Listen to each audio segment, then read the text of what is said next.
And now, we are very happy to welcome Dr. Menaka Guruswamy. Dr. Menaka Guruswamy is a senior advocate at the Supreme Court of India, and she is a very prominent voice in the Supreme Court. In that, I'm very happy to welcome her. She is a B.R. Ambedkar Research Scholar and lecturer at Columbia Law School, New York, and she has been a visiting faculty at Yale Law School, then New York University School of Law, University of Toronto Faculty of Law, and she has assisted the Supreme Court in many cases. And she has also defended the parties in the cases like the Section 377 case, bureaucratic reforms case, right to information case. And she is amicus curiae in many cases like the present one pertaining to the alleged extrajudicial killing of more than 1,500 people in Manipur. And her your service has been recognized worldwide, and her advice has been taken by the UN Development Fund, UNICEF, and she has been helping different countries like Sudan and Nepal. Particularly in Nepal, she has supported the constitution making process, and she has also helped UNICEF South Sudan on the aspects of international human rights law. She has been really recognized and prized in different forum. Particularly, she is, we need to take pride in, recognizing this, that she is the first Indian and the second woman to have her portrait hung at the Milner Hall in Rhodes House in the University of Oxford. And she has been featured in the Foreign Policy's 100 Global Thinkers list, Time Magazine's 100 Most Influential People, and she has also been featured in Forbes India's list of women power trailblazer in 2019. So very happy to welcome you here. And for your benefit, I would like to just tell that, we have been discussing on this, the International Day of Democracy, various aspects of, democracy, the facets, how the challenges we are facing in the country and around the world. And Professor Purushottam Reddy sir has, given a historic overview of the democracy through the ages, and he has introduced the book, the 10 ideologies written by late Mr. Jaipal Reddy, and he has highlighted the views of Mr. Jaipal Reddy in his talk, and we have been discussing the threats which are happening here in the country with regard to democracy, and how the technology and the media can play a role in defending and promoting democratic values in the country. So this is where we have landed now, and now we are going to hear from you. Professor, I'm really happy to be here. I have Jaipal Reddy has been a dear friend of my family's for decades. My father and he went to college together, and really, I've known him from the time I've been a child. So I've known him all my life. I think it's important to recognize, that we celebrate his life and his memory, not simply because he's a five-term, Lok Sabha MP or a twice over union minister, but because through his life and his work and his career as a politician, he was one of the few politicians who, in fact, epitomized many constitutional values, including his commitment to equality, dignity, secularism, and distributive justice. I'm very pleased to be here today. I think about Jaipal Reddy, the veteran journalist Mirja Chaudhary had said, quote, that Jaipal Reddy is going as a poignant reminder that the India we knew and wrote about is not there anymore. And I think in many ways, his life and the fact that he's not here anymore must compel us to reflect on this moment in India's democratic and constitutional trajectory when so much is at stake. And what is on the rise is division, is violence, and what is on the decline is old-fashioned constitutional values like speech, a free press, and to sort of piggyback on what the previous speaker was talking about his discontent with the press. We are at a moment where the press has gone from reporting to becoming a wing of propaganda, and that is really a dramatic transformation of a very key institution, not just in India, but all over the world. So I'd like to talk about two things today. And I think you'll find this a unifying theme, I suspect, amongst your previous presentations also.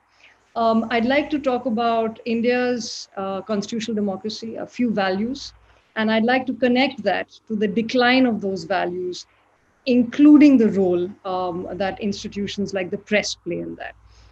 Because I think that we are witnessing historic times where we're seeing the decline of the press, which is not just a watchdog, but is also supposed to be a nation storyteller. And so when the values of that storyteller change, then you must pause and ask why that's happened. So firstly, I'd like to talk about, as a lawyer, very, very basic ideas in this country, right? The founders of this country didn't only envisage India as a democratic nation. They envisaged it as a constitutional democracy. What does that mean, right? It means that we committed to very core constitutional values of socialism, secularism, justice, liberty, equality. And we committed to equalizing opportunities. When the constitution was adopted, this was the first time that Indian society actually committed to values of equality, non-discrimination on grounds of religion or caste or race or sex or place of birth. And we also committed to a very radical idea, which we first tried out in India, that of making reparations through reservation for historical discrimination on grounds of caste. Now, this was in fact a break. The constitution broke from endemic inequality, entrenched discrimination that was present all through Indian society across eras, right? Whether it's the British era, whether it's the Mughal era, whether it's pre-Mughal eras. And this was the founders' formula. This was the Indian founders' formula to keeping this nation together and for all to prosper. But what we are seeing at this moment today, and this is not just true only to India, but for all over the world, we are seeing the rise of authoritarianism, and we're seeing the decline of dissent. We're seeing the decline of an oppositional politics, and we're seeing the decline of a free press. And this we're seeing all over the world, whether it's the United States, whether it's Hungary, whether it's India, whether it's Eastern Europe, whether it's Turkey, all across the world. Now, what is fueling this, right? We are all perturbed by what is fueling the decline of free speech, free press, dissent, and political opposition, which in any democracy, you need a ruling party and you need a strong opposition. Now, what is fueling this in terms of the press as a storyteller? So the big thing that has changed all over the world in the last under a decade is the rise of social media. That's the first big thing. And by social media, I mean platforms. Many of us use them. You know the popular platforms. You know platforms that are available to disseminate news rapidly, whether it's Twitter, whether it's Facebook.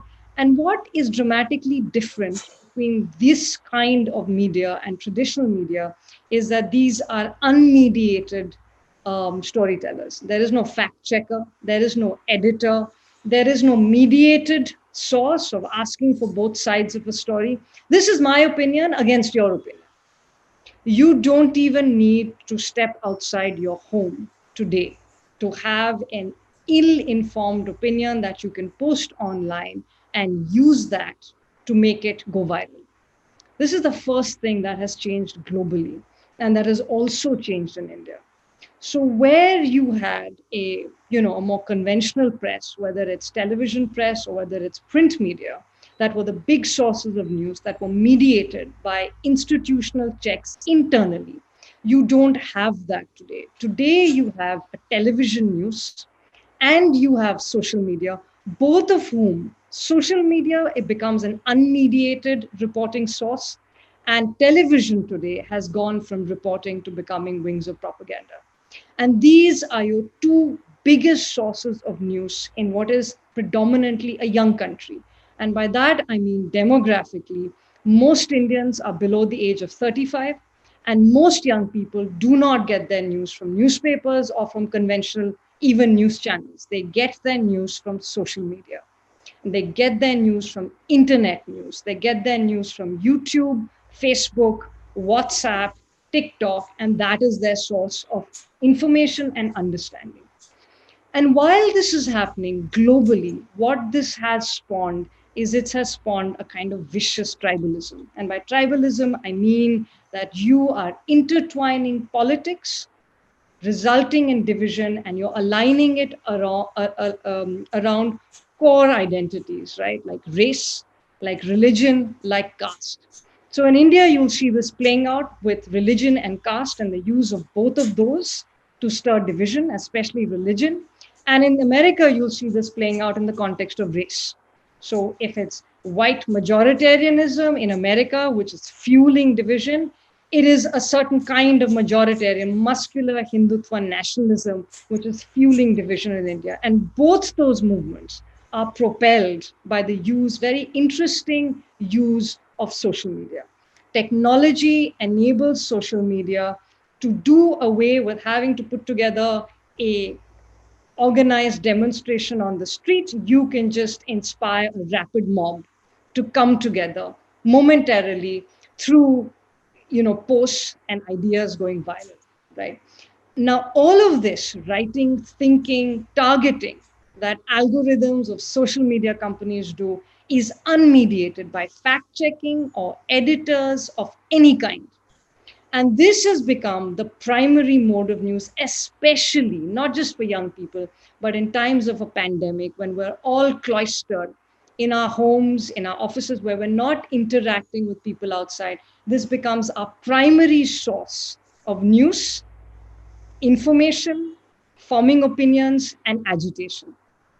And this has now become a way for political movements to use this to organize both for elections, but also, very importantly, to determine what identities will dominate. And I think which identity dominates in India today is very clear. The last bit of this, of course, and more recently as a lawyer, I see with great concern, is the use of the media to go from a moment, a constitutional value of fair trial, to going to a value of trial by media. And that is not just about one industry or a actor or but that is something larger, right? Because the day you have a situation where it is media trials, which will run, one, determine investigation, two, determine which agencies will investigate, and three, determine, therefore, the outcome of that investigation, then the courtroom stops being a place that makes for a fair trial. The courtroom only becomes yet another actor in that, narrative, in that trajectory of propaganda. And that is actually what has happened today. Today, you are in a dangerous moment in India because you have a muscular majority for the ruling party in parliament. You have the decline of the press, the traditional press as we knew it. You have the growth, the mammoth growth of unmediated social media. And you also have the decline of organized oppositional politics. This is the moment that we are in India today. So then you ask yourself, what are the consequences of this on the world's largest constitutional democracy and the world's largest democracy? And the consequences of this on the world's largest democracy is more division, is the lack of valid issue spotting. So the issues that are being spotted by our main storyteller, the media, is not a declining economy by 23%. The issues that are being spotted is not migrant workers without work, without medical care. The issues that are not being spotted is not that India today is the unparalleled leader in COVID cases, both in terms of positivity as well as in terms of number of deaths. But the issue that is being spotted is whether marijuana was consumed by an actor or not. And that at many levels may seem comical, but actually it is diabolical when you think of it as part of the creation of national consciousness and as the part of creation of formed public opinion.